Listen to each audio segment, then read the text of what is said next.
Olá, namastê.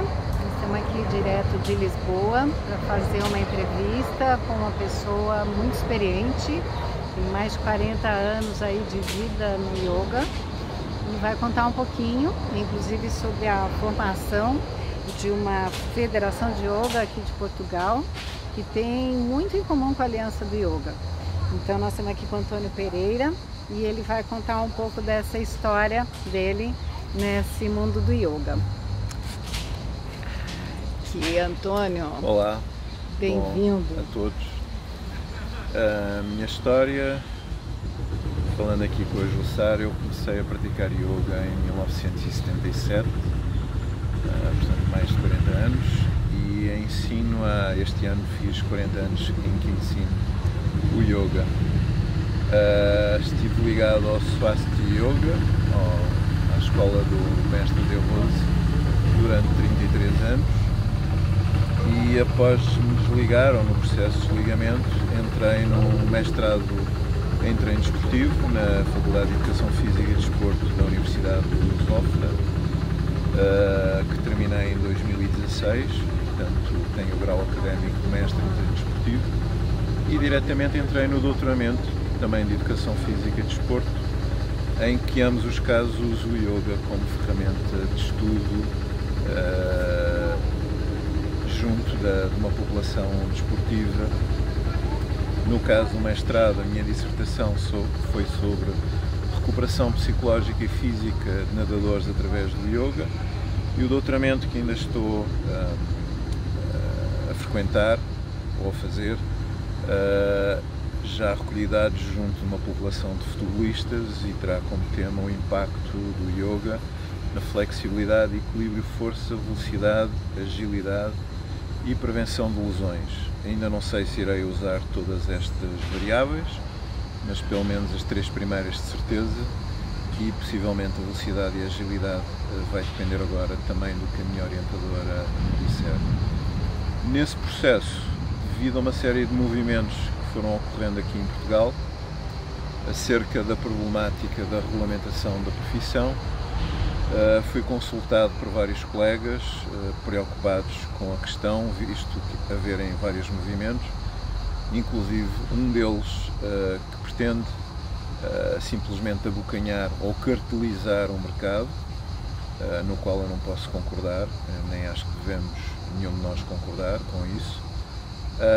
E após refletir e consultar-me com grandes amigos meus, decidi que a única que tinha um dever, um dharma e também um karma com o yoga e com a profissão, visto ter formado centenas de professores em Portugal, e como tal, no meu ponto de vista, só poderíamos defender um projeto de regulamentação e de formação criando uma federação. Criámos a FEDIP, Federação de Yoga de Portugal, que é jovem, tem um ano de fundação, que se baseia em ser inclusiva, democrática, e o que é que isto quer dizer? Aberta a qualquer estilo de yoga, tendo como base o yoga padrão e depois dando liberdade às especializações, às ramificações que todos nós sabemos que o yoga tem ao longo da sua história. Quais seriam as exigências hoje para fazer parte dessa federação? Hoje nós não temos nenhuma exigência em especial, inclusive aceitamos alunos e, no caso dos instrutores, simplesmente exigimos que nos apresentem um documento, um certificado ou vários certificados, conforme a formação ou formações que tiveram, que comprove que são instrutores e que lecionam. A nossa ideia é estamos abertos a trabalhar com outras instituições, com outras federações que estejam abertas nesse sentido, para em conjunto procurarmos encontrar um projeto que seja consensual, ou pelo menos o mais consensual possível, que defenda a profissão e que dê as bases de uma formação de qualidade, séria, profunda, com rigor, para a profissão de instrutor e professor de yoga e também formador.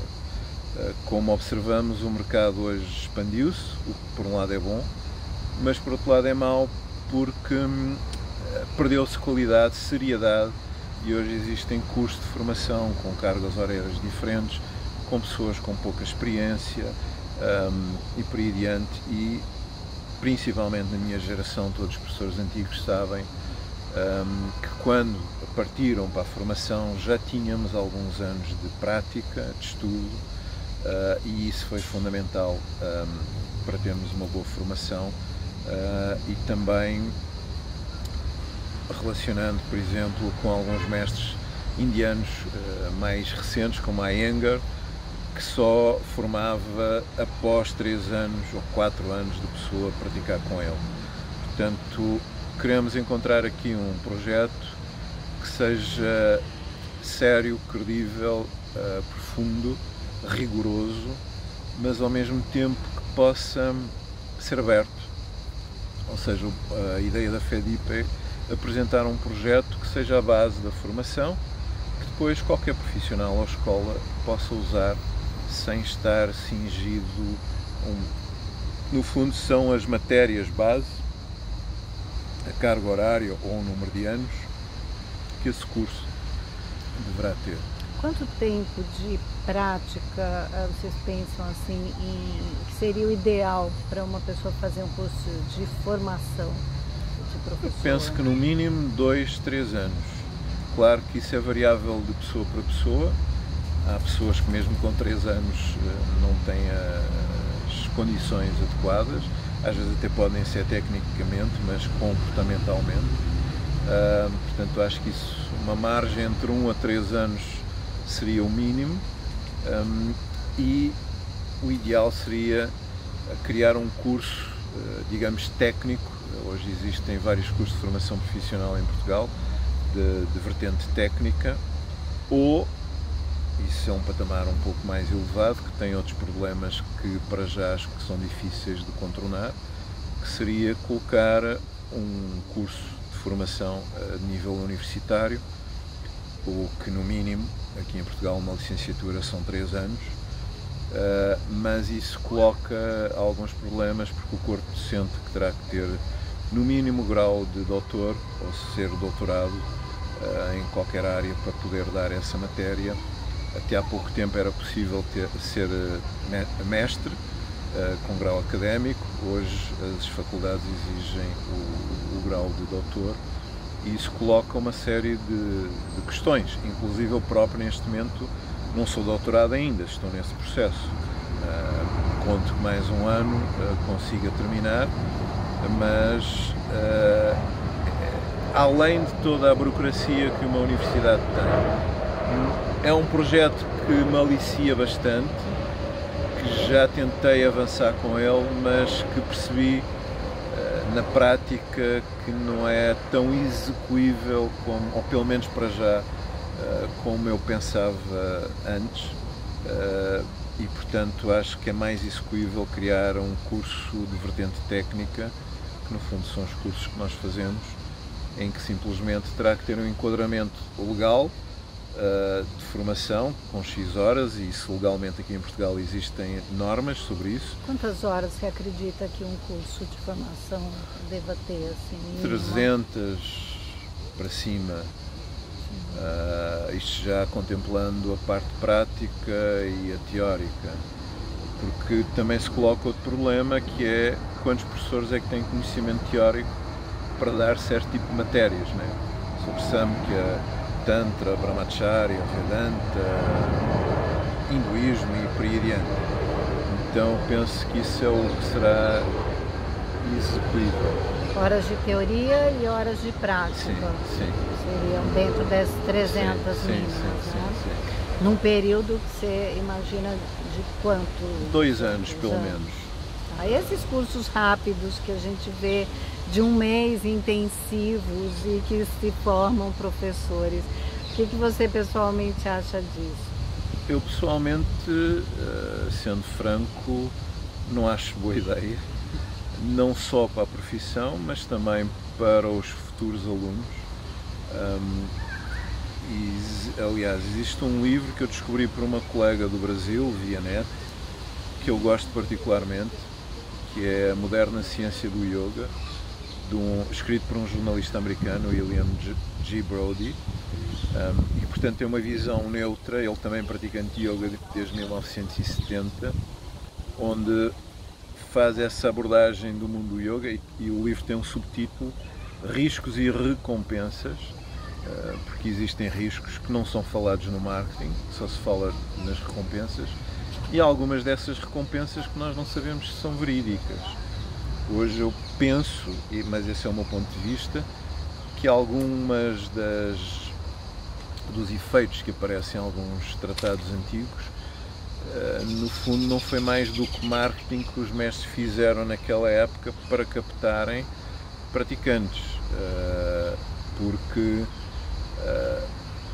há uma série de técnicas de yoga que nós sentimos na pele o resultado que isso produz, mas que têm que ser estudadas cientificamente, comprovar se realmente aquela técnica reproduzida durante X tempo produz aquele resultado que vem mencionado em uma série de livros, ou se é imaginação nossa. Ou seja, nós vivemos um momento particularmente interessante. Por um lado, há um desvirtuamento e uma corrosão do yoga, fruto também da expansão mundial que existe, da globalização, mas por outro lado também há uma facilidade de abordagem da área científica que nos pode dar recursos de seriedade, profundidade ao ensino e à prática do yoga, seguindo uma metodologia técnica que a ciência nos dá. E no fundo, nós, no meu ponto de vista, não estamos a fugir muito às bases do yoga clássico, já que Patanjali, ao sistematizar o yoga, no fundo, deu uma visão aqui quase científica, numa perspectiva não objetiva, mas subjetiva, porque organizou aquilo que existia na tradição oral, dando-lhe um formato de metodologia que, através dessa metodologia técnica, nos leva a estados modificados de consciência, à meditação, ao samadhi e por aí adiante. Esses caminhos, né, de interpretação também das literaturas e dos os ensinamentos clássicos são muito diversos, né? Sim. E na hora de uma associação, né, absorver todos esses profissionais, tem um mínimo aí que é exigido, mas aí essa diversidade é livre. Sim, se nós olharmos para o Yoga Sutra, o segundo sutra, que é a definição de yoga, temos quase 30 traduções diversas por autores, estudiosos, académicos, mestres, interessados, etc., que interpretam essa frase de diversas maneiras. A forma mais séria de interpretar isso é um académico que leia diretamente do sânscrito e que tenha a chave de descodificar o sânscrito para interpretar o sentido do que é que está nos sutras. Hoje existem académicos que não são só académicos, são académicos que foram praticantes ou mesmo professores de yoga, portanto têm a visão prática do yoga, não só aqui em Portugal, mas por exemplo em Inglaterra, onde há um projeto muito interessante na Universidade do SOAS, que é o Hatha Yoga Project, que é liderado pelo professor Dr. James Mallison e que tem uma equipa de doutorados, de antropólogos, indologistas, orientalistas, pessoas que leem línguas mortas, como o sânscrito, e que hoje, para mim hoje, o yoga assim a um nível mais profundo está nesse patamar, que não é acessível a toda a gente, porque precisamos de ter o conhecimento e o código. E as conclusões que existem hoje, pesquisando artigos sobre o próprio Yoga Sutra nessa área universitária, mas de um patamar mais elevado, é que hoje há sérias dúvidas que o Yoga Sutra, como ele que conhecemos hoje, tenha sido totalmente escrito por Patanjali. Existe um grupo inicial que se pensa que terá sido Patanjali, e depois terão sido acrescentos, escritos por outras pessoas que não se sabe quem, que diferencia um pouco a temática inicial. Isso não modifica nada, como é óbvio, simplesmente é uma curiosidade que, por outro lado, acho que nos deve gerar um exercício de humildade perante esse conhecimento e nesse entendimento de conhecimento mais amplo, em que na realidade no yoga, se nós observarmos, não existe errado e certo se tiver a ser seguida uma metodologia de acordo com uma linha, de acordo com um ramo de yoga.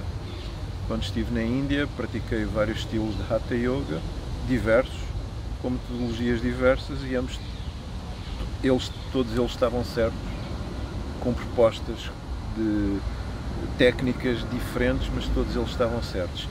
E esse penso que é o grande exercício de humildade que o grupo profissional de professores de yoga, não só em Portugal, mas penso no mundo inteiro, deve exercitar, que é exercitar a sua humildade numa perspectiva de abertura, de aprendizagem, de conhecimento. Quando nós estamos com o sítio da aprendizagem aberto, qualquer coisa para nós é aprendizagem, é conhecimento. Então isso implica uma humildade de abertura nessa perspectiva de perceber que podemos aprender todos uns com os outros. E isso é a diversidade também que nos dá essa mais-valia. Você tem um trabalho focado também, né, no yoga como estilo de vida, como performance, como ajudar, né, como processo até de recuperação terapêutica. Sim.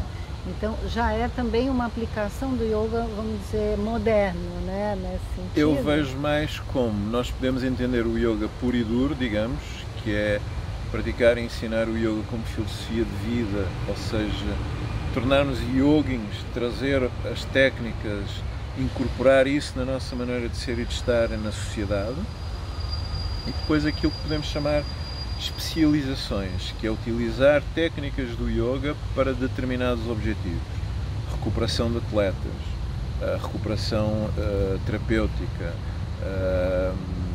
aplicação, potencialização de melhoria de flexibilidade. Por exemplo, entre muitos outros aspectos, para mim são especializações. Se observarmos de uma forma pura, não será yoga genuinamente.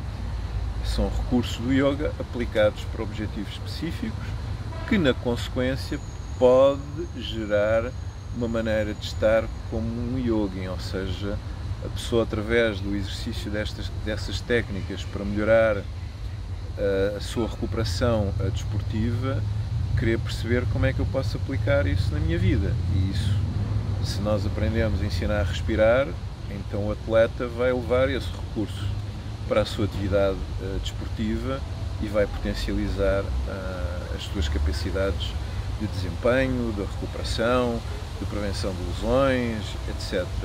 Por um aumento de consciência, que é, no fundo, o que o yoga nos permite desenvolver e, resumindo, é a proposta do yoga ampliar a consciência. Essas especializações também, elas unem, né, com outros conhecimentos, né, como anatomia, ou até mesmo psicologia, enfim, fisioterapia, né? Então o yoga acaba se tornando com as suas ferramentas e agregando a outros conhecimentos. Seria o yoga, digamos que ele é transversal a uma série de atividades que não são parecidas, mas que podem ter ligação com as que tu falaste. Fisioterapia, psicoterapia, coaching, mentoring, etc. Agora, o que é preciso entender, se fizermos um trabalho desses, eu já tive um projeto Yoga e Coaching, em que eu fazia a parte de Yoga e o Coaching era feito por outro profissional. Até poderia ser eu se tivesse um curso de Coaching, mas aí o cliente ou o aluno tem que perceber que as ferramentas do Yoga estão nesse projeto de Coaching para melhorar, alcançar os objetivos do Coaching. E o Coaching vai melhorar a utilização das ferramentas do Yoga, direcionando para aquilo que aquele cliente pretende. Por exemplo, se aquela pessoa pretende ter maior gestão de stress, para alcançar um determinado objetivo profissional que já foi identificado nas sessões de coaching. Nós vamos adaptar as técnicas do yoga para esse objetivo, que no fundo foi o que eu utilizei na minha dissertação de mestrado. Como o estudo era a recuperação, eu usei só algumas técnicas do yoga que me pareceram adequadas para esse objetivo e para a população desportiva em questão. No caso do meu doutoramento, usei outras ferramentas do yoga porque eu quero melhorar a flexibilidade, o equilíbrio, a força, a velocidade e a agilidade dos atletas. Então eu adaptei juntei várias técnicas de yoga, como pranayama, asana, yoga nidra e samyama, para ver se consigo ou se vou verificar no final que houve melhoria dos atletas nas variáveis que eu estou a estudar. Portanto, eu acho que se abre aqui um universo muito amplo se houver seriedade de trabalho, e para isso, para este tipo de trabalho de especialização, de aplicação do yoga ao coaching, ao mentoring, ao desporto, ou o que for, tem que haver experiência profissional. Se eu não tivesse os 40 anos que tenho hoje de ensino, não quer dizer que não fizesse, mas não estaria tão confortável como estou hoje, com a facilidade que isso me permite de adaptar consoante aquilo que pretendo, até porque num doutoramento nós estamos a falar em ciência a sério, em que aquilo que é estudado tem que ser demonstrado, ou se não for demonstrado tem que ser afirmado porque o que é que ocorreu que não permitiu que isso tenha sido comprovado, e portanto isso eleva a fasquia em termos de seriedade. Não é pegar em técnicas de yoga e colocar aqui e bora para a frente. É estudo, é científico, é comprovado. E um doutoramento, fazendo uma relação com o yoga, é um processo acelerado de autoconhecimento, porque nos coloca de frente com as nossas limitações, com os nossos receios, etc. E portanto é um trabalho intenso de tapas, de contínua autossuperação, de autodisciplina, porque há uma série de variáveis que nós não controlamos, e na área do desporto muito mais, porque nós temos de contactar um treinador, o qual tem que estar receptivo ao projeto, que por conseguinte tem que mobilizar a sua equipa técnica e na consequência a motivar os seus atletas para participarem no projeto, e essa parte nós não controlamos. Neste meu trabalho, digamos, tive 3 anos em que mudei de modalidades porque as coisas não correram como era esperado, além desta variável que ninguém esperava, que foi a pandemia, que mudou aqui uma série de coisas, e eu fui acabar por ter a modalidade que na realidade era aquela que eu pretendia desde o início, que era o futebol. E agora, com esse novo momento, o que se aprendeu, nos recursos online, na adaptação? Como é que foi essa experiência aqui em Portugal? Eu penso, como eu já trabalhava com online há alguns anos, em que tinha muitas vezes aulas mistas com alunos presenciais e o computador com alunos que estavam na Suécia, ou Inglaterra, ou noutro país, ou noutra cidade em Portugal, isso para mim não foi novidade. Acho que teve que haver melhorias. Eu continuei a trabalhar como trabalhava, porque estou aqui numa fase diferente, mas os colegas que caíram, entre aspas, de repente no online, acabaram, e acho que fizeram muito bem, investir em sofisticação, ter mais que um microfone, mais do que uma câmara, etc., para poderem dar aulas com melhor qualidade. E o online vai ficar, não vai desaparecer. As escolas de yoga também, do meu ponto de vista, não vão desaparecer, terão que se adaptar, não só às aulas presenciais, mas aulas presenciais e com online, e aulas só online e personal, etc., que já existia, mas se calhar com o momento que vivemos teve um crescimento e, portanto, acho que isso é um exercício para todos nós aplicarmos o yoga, que, no meu ponto de vista, uma das grandes consequências do yoga é dar-nos ferramentas de adaptação à mudança, ou seja, dar-nos a capacidade de nos adaptarmos às circunstâncias da vida, sempre com uma perspectiva de encontrar a solução, focados na solução e não no problema, numa perspectiva positiva, e aqui o positivo é encontrar a solução, ao contrário também de um marketing que existe, que é enganoso. Quem pratica yoga é feliz, é bonito, tem corpos espetaculares, etc. No mínimo isso seria patológico, até porque se nós estudarmos o yoga numa perspectiva de autoconhecimento e filosofia, é natural que no percurso, em alguns momentos, nós sintamos tristes, até meio deprimidos, porque faz parte do processo de autoconhecimento. Como Jung disse, é preciso irmos ao fundo do poço, encontrar os nossos demónios e conviver com eles e sublimá-los, para depois sabermos ensinar o caminho, como contornar, entre aspas, as trevas e ver o lado luminoso que existe dentro de cada um de nós. Concluindo a pergunta, eu acho que abre um novo mundo para o ensino do yoga, não só em termos das práticas regulares do curso de especialização, mas também para a própria formação, porque isso, com o online, nós abrimos aqui, deixou de ser uma coisa localizada e passou a ser mundial, ou seja, nós podemos estar a dar uma formação, como já aconteceu comigo, aqui em Lisboa, para quem esteja em Paris, num formato e-learning, que é X aulas online, X aulas presenciais, ou dar aulas práticas aqui em Lisboa para quem esteja em Oslo, por exemplo.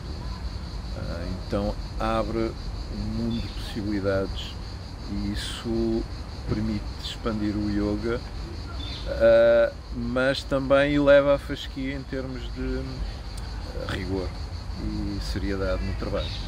Qual a porcentagem que você acha que seria ideal, né, no momento pós-pandemia, de ficar online e presencial? Vamos dizer, de um curso de formação de 200 horas. A porcentagem do presencial, a porcentagem do online, que você considera ideal? Eu penso que a parte prática, dentro do possível, devia ser presencial. A teórica, quando digo teórica, a parte filosófica, hinduísmo, chakras, nadis, samkhya e por aí adiante, acho que é execuível ser online, porque se pode fazer uma apresentação e partilhar no Zoom, no Skype, na plataforma que usarmos. Mas também penso que pode haver uma certa flexibilidade consoante o aluno também, porque se for um aluno que tenha menos experiência, isso requer, do meu ponto de vista, que haja mais presença física. Se for um aluno com mais experiência, pode não haver tanta presença física. A formação que eu dou, neste momento da minha vida pessoal e profissional, interessa mais ensinar que o aluno aprenda a filosofia e como aplicá-la na vida e que, no mínimo, no final do curso, tenha recursos técnicos para poder ensinar com qualidade, mas que essencialmente se torne um yogin ou uma yogini, ou seja, que aplique na sua vida os conhecimentos que adquiriu. Dou mais preferência a isso do que a grandes detalhes técnicos, asanas com pés na cabeça e por aí adiante, que é o que hoje nós temos por aí aos pontapés. E isso é curioso porque numa reunião que tivemos aqui com professores antigos, de vários ramos diferentes, sem nos conhecermos, alguns de nós pessoalmente, outros eu conhecia já há vários anos, o grau de preocupação quanto a esta questão da relação professor-aluno, mestre-discípulo, esta questão que existe no yoga da proximidade, da vibração, da energia que cada um emite, todos nós valorizamos muito isso e achamos que isso se perdeu nas formações que existem atualmente. esse lado humano, no fundo, até de estarmos aqui num jardim a conversar e no fundo estamos a fazer yoga, porque estamos a conversar sobre yoga, que é a forma de ser e de estar na vida, e como isso nos dá uma perspectiva do universo e de qual o nosso papel neste momento aqui e agora na vida e nesta sociedade. E foi para mim agradável de perceber isso com outros colegas de outra Hatha Yoga, Yoga Integral, do Hare Krishna, Brahma Kumaris e outros tipos de yoga. Todos nós estamos coincidentes nessa preocupação da perda de rigor e dessa desvalorização do grau de profundidade e do ensino do yoga como filosofia que preconiza o autoconhecimento e não uma série de exercícios técnicos e esta sobrevalorização da componente corporal que hoje existe, que parece que yoga é só corpo, é só asana, é só anatomia, quando as escolas antigas, basta olhar para o Yoga Sutra, fala de asana, mas de uma forma muito sucinta. E também, agora recordei-me, um artigo que foi publicado por uma das professoras, uma doutorada que pertence ao tal grupo do Hatha Yoga Project da Universidade da Inglaterra, que ela esteve vários meses na Índia, conviveu com vários sadhus e quis saber o que é que eles entendiam do asana. E grande parte deles perguntava-lhe: mas você está doente? Então para eles o asana era usado ou para recuperar saúde ou como prevenção para não ficar doente, mas não davam aquele valor que nós vemos hoje no Ocidente e que na Índia também existe, porque no fundo o yoga tornou-se uma indústria, um comércio, e saber destrinçar isso, eu penso que aí é que está o basilis da questão. Fica muito a fachada, né, das Sim. poses bonitas como sendo yoga. Então existe uma má informação, né, uma Sim. grande ignorância Sim. aí do que realmente é yoga. E essa proliferação de cursos superficiais acaba dando uma continuidade a essa falsa, né, realidade. Então, quando a gente tem no Brasil, como em todo mundo agora, essa disponibilidade de cursos, né, o que você acha que a pessoa que vai em busca de se profissionalizar tem que ficar atento, né, ao escolher um curso, ao escolher um professor ou uma escola? Qual seria, vamos dizer, a dica que você daria? Penso que o principal é perceber o currículo do professor ou do formador principal, o tempo de experiência que essa pessoa tem, porque experiência é conhecimento, é sabedoria, e quando digo experiência, não só experiência de yoga, mas experiência de vida. Não estão separadas, mas às vezes parece que estão um pouco. Acho que essencialmente é a experiência e o conhecimento fruto do currículo, a seriedade da escola, se não é uma escola, entre aspas, inventada, que seja uma escola, quando digo tradicional, no Brasil, pelo que eu sei, tem o Swastika, tem o Hatha Yoga, tem o Yoga do Aurobindo, deve ter a Iyengar também, a Ashtanga, enfim, eu já não vou ao Brasil há vários anos, mas deve haver o que existe aqui, talvez mais até, porque o Brasil é um continente, não é um país, é um continente. Eu penso que essencialmente será isso. Eu formei, ou melhor, criei e dou um curso que tem ocorrido uma vez por ano. Vamos fazer a 5ª edição, se possível ainda este ano, pela Faculdade de Educação Física e Desporto da Universidade Lusófona.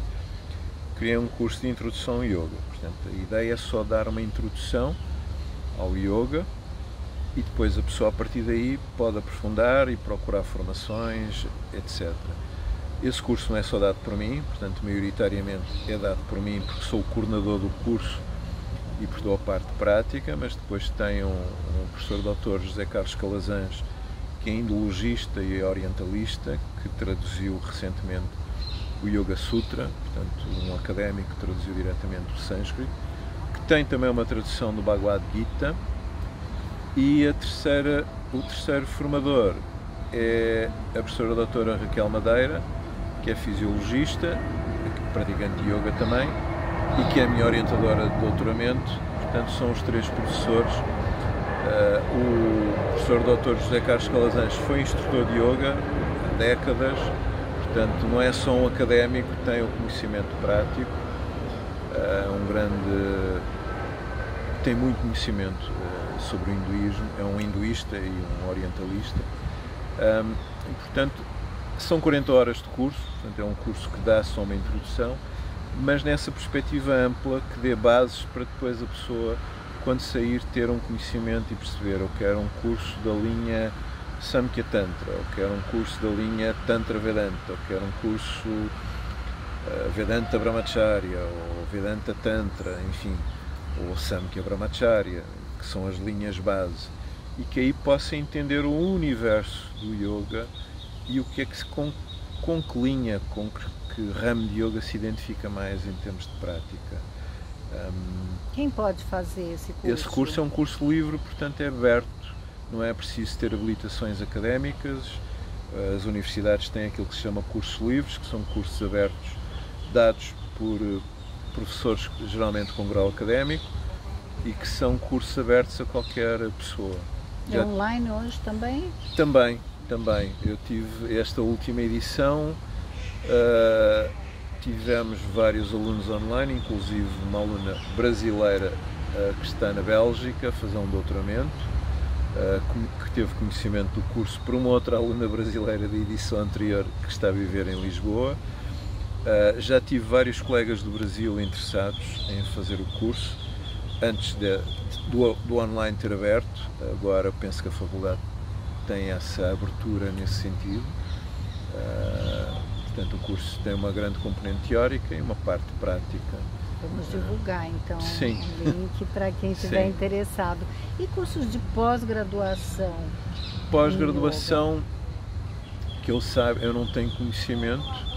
E uma pós-graduação na perspectiva da Federação, da Faculdade de Educação Física e Desporto, da União Lusófona, a qual eu pertenço.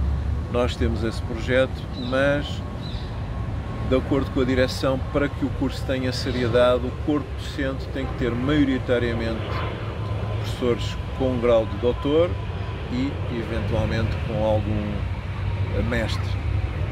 Como eu ainda não tenho o grau de doutor, eu penso que o projeto ainda não avançou também por essa razão, e eu percebo, porque isso dá um grau de seriedade académica que não terá uma outra pós-graduação em que o coordenador até pode ter o grau de mestre, mas depois todos os outros professores são... Seria um corpo docente difícil de formar, então? Por enquanto eu acho que sim. Por exigir o doutorado. Sim, não quer dizer que a pós-graduação nós não possamos, por exemplo, convidar um professor de yoga que tenha uma grande experiência e que vai dar uma matéria em que ele tenha um conhecimento técnico que é importante para o curso. Mas o que eu percebo na minha faculdade, o grau de rigor é extremamente grande, então o diretor acha que uma pós-graduação... Porque existe uma pós-graduação de fitness que demorou algum tempo a ser concretizada, e se olharmos para o grau docente, para os docentes, são todos dentro dessa doutores ou mestre de grau académico. Então, para os profissionais de yoga, a regulamentação estaria mais voltada para os cursos de formação, como ou mesmo cursos ou professores em empresas? A regulamentação, quando falamos em regulamentação, nós temos que ver que isto está dividido em duas partes. A regulamentação é definir o que é um profissional de yoga, quais são as suas competências e habilitações, os seus deveres fiscais, por exemplo, que impostos é que deve contribuir para o Estado, etc. Se calhar tem que se regulamentar arquitetonicamente como é que uma escola de yoga deverá estar, o mínimo que deverá ter para funcionar, por exemplo, e as habilitações. E aí vamos para a parte da formação. Para ser professor de yoga tem que ser formado. Formado em quê? Aí a formação tem que estar regulamentada e atrelada à regulamentação. Não pode haver uma regulamentação de qualquer profissão sem definir o que é o profissional e onde é que o profissional vai aprender. Por exemplo, um canalizador está regulamentado. Há cursos de certificação de canalizadores, que são cursos que estão certificados pelo Estado português, portanto, que dão a formação ao canalizador para que tenha uma certificação, um documento que certifique que ele é canalizador e, como tal, quando ele tem que pagar impostos ou tem que comprovar perante o Estado, a sua profissão está regulamentada, tem um código fiscal ao qual está atrelado. Neste momento, penso que no Brasil também, eu estou como em várias categorias. Formação profissional, estou na categoria de formação profissional. Aulas de yoga regulares, ensino cultural, acho que é ensino cultural e acho que é isso. O curso na universidade, como tem grau académico, ensino desportivo e recreativo. Porque em várias vertentes. Tem várias vertentes. E quando eu comecei há décadas e me quis registar nas finanças, havia uma categoria fiscal onde caíam todos os professores de yoga, de artes marciais, dança, era tudo. Era um tema amplo. Hoje a dança penso que está regulamentada, portanto tem uma categoria específica, a educação física também, mas o fitness eu não sei se está como regulamentado como profissão ou como uma especialização de um profissional de educação física. Sinceramente não sei. Então existe todo um trabalho burocrático que é a parte regulamentar da profissão, e depois toda a parte que nós já temos algum conhecimento, que é a parte da formação, mas que tem que ter uma metodologia específica, no meu ponto de vista, para que o Estado português aceite com uma formação, porque existem já modelos, como nas escolas, nos liceus, o professor tem aquelas matérias, tem aqueles módulos, que é o programa, e tem que dar aquele programa. No fundo, o que nós defendemos é criar um programa que está pronto e que o profissional terá que seguir. E aí é isso. Mas se calhar vai ser um programa muito direto. Não, no meu ponto de vista, existem matérias comuns a todo o estilo de yoga. Samkhya, o hinduísmo, o Vedanta, o Tantra, o Brahmacharya, chakras, nadis, anatomia, por aí adiante. Depois há especializações, que é, eu prefiro Hatha Yoga, então tiro uma especialização em Hatha Yoga. Eu prefiro Swastika Yoga, então tiro uma especialização em Swastika. Eu prefiro Yoga Integral, então tiro em Yoga Integral. Ashtanga Yoga, por aí adiante. No fundo é como o curso de Educação Física. A licenciatura tem uma série de matérias comuns e depois no final, quando eles têm que fazer um estágio, eles vão fazer um estágio na modalidade que se querem especializar. Se é atletismo, se é futebol, handball, basquetebol, por aí adiante. Seria uma forma de proteger a sociedade e o profissional? Sim, eu, sem dúvida. Eu acho que é uma forma de proteger a sociedade e o profissional e de regular o mercado no sentido de não haver traição, entre aspas, entre colegas, de colocar alguma ética em que, se calhar mais tarde, uma federação ou uma ordem profissional estabeleça que um profissional de yoga deve cobrar no mínimo X por hora ou X por 8 aulas de grupo por mês ou por aí adiante. Mas isso estamos a falar num outro patamar. Porque neste momento nada está regulamentado. Um aluno nosso pode fazer um ano de aulas connosco, sair e começar a dar aulas de yoga e dizer que é professor de yoga. Não tem como quem vai fazer uma aula saber a formação desse professor. Não. Então nesse ponto a regulamentação vem evitaria esse tipo de situações assim como regularia o mercado no sentido em que existem instrutores, existem professores que teriam um nível mais acima, que ao fim de X tempo teria a experiência para poder formar, para poder ensinar, formar. Então o público saberia qual o grau de experiência, não só em termos de anos, mas de currículo, qual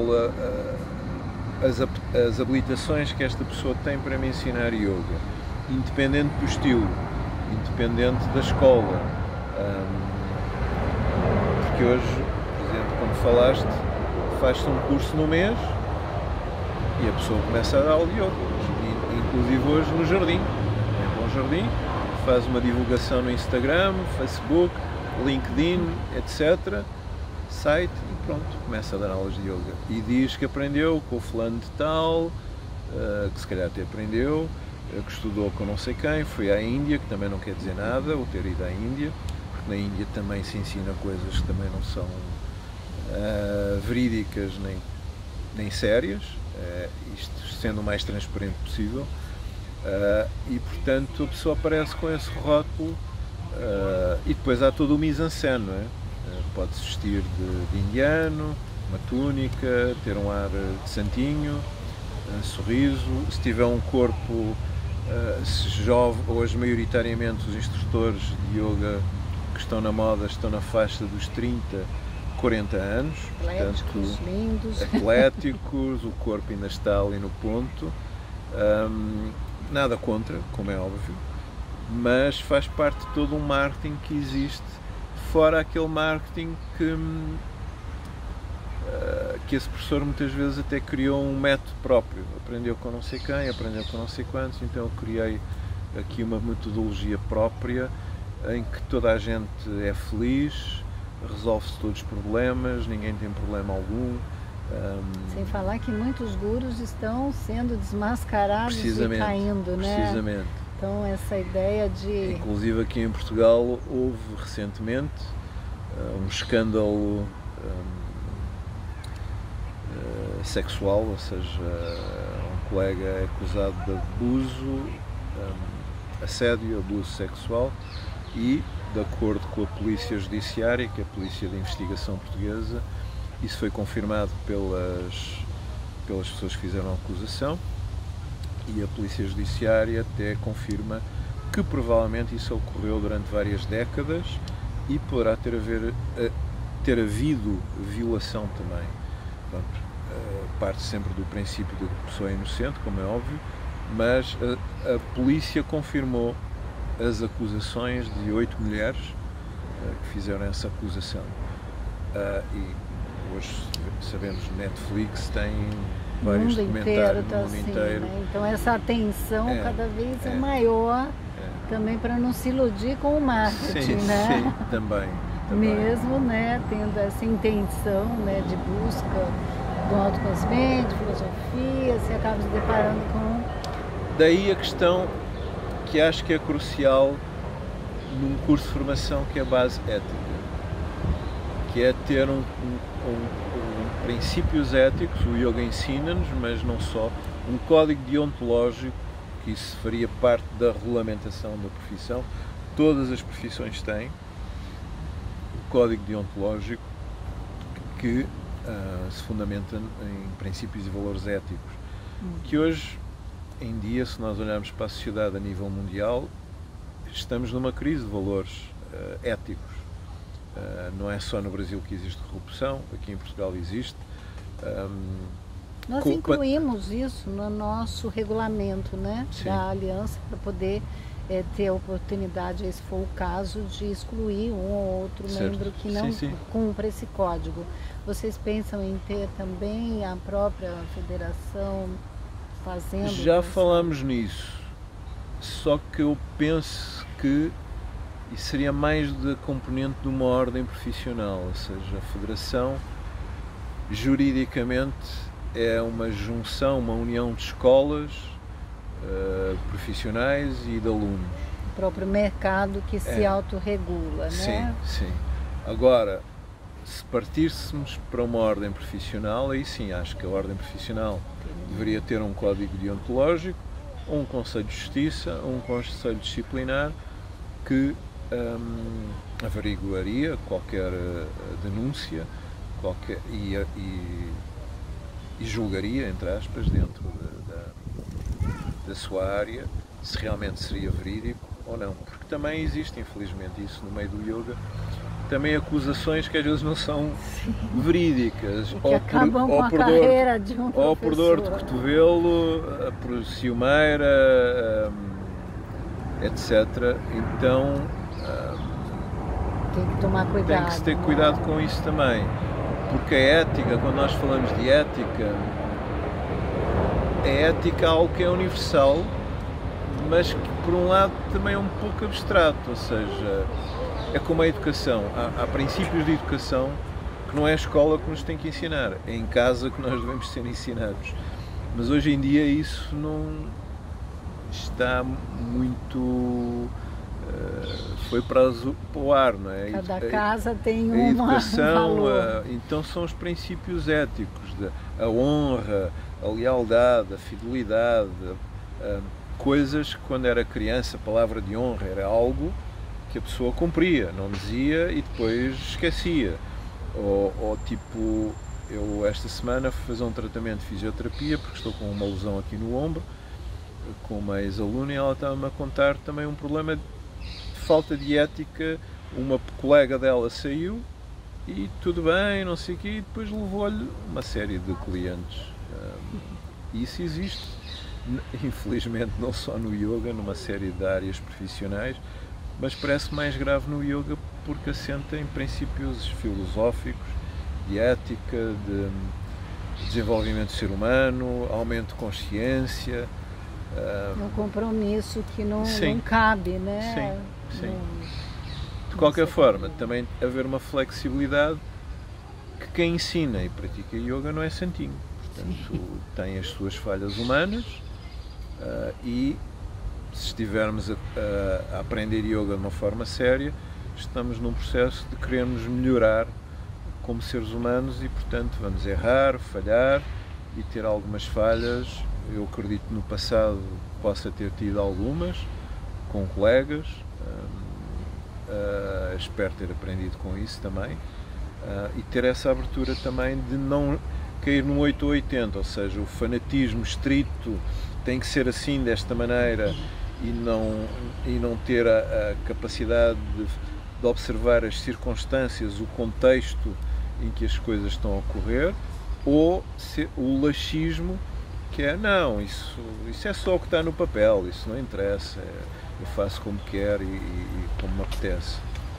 Como, infelizmente, nós vemos, que é o problema dos cursos de um mês, em que as pessoas, muitas delas têm uma profissão, ensinam o yoga como segunda profissão e vão cobrar um valor que não é digno.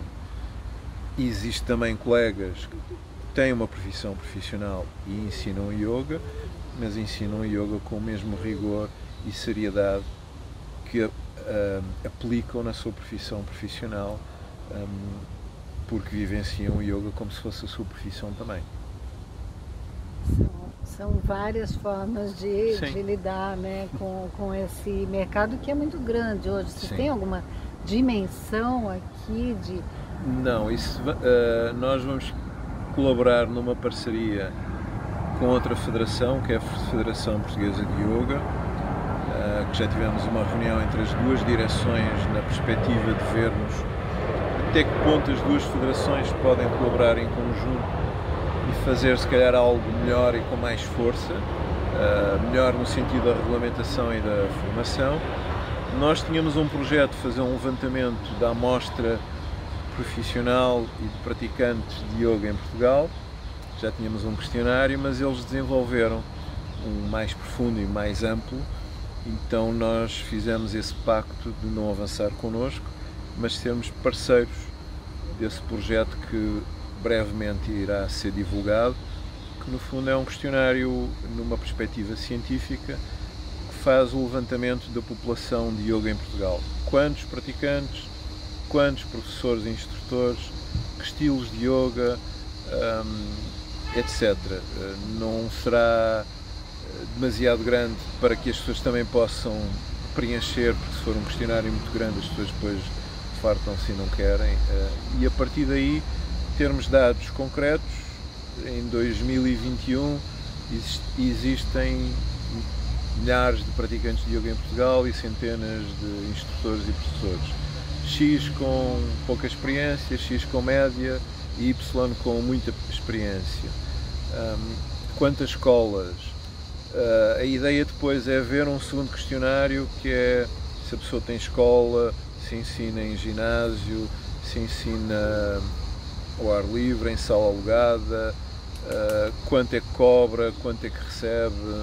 Claro que mapear mesmo, né? Claro que como um questionário científico é anónimo, como é óbvio, os dados são anónimos. Se maioritariamente há uma população maioritária de mulheres a praticar ou a ensinar. Para onde iriam esses questionários? Esses questionários, penso que a ideia depois é fazer o levantamento e servir de base para o projeto de regulamentação a apresentar na Assembleia da República ou ao Estado português. Na nossa perspectiva também deveria ser pela área da cultura, na pior das hipóteses de educação, mas pela área da cultura parece-nos que é o mais... Porque dentro da cultura nós temos a dança, que é a arte mais parecida com o yoga, ou seja, a dança exprime-se através do corpo, mas não é uma atividade física, é uma arte. Então parece-nos que o yoga, como muitos autores sérios também chamam, uma arte, uma ciência, uma filosofia, entraria como uma cultura. Se for pela educação, isso já complica aqui um pouco mais a coisa, já mais desporto e muito menos terapia.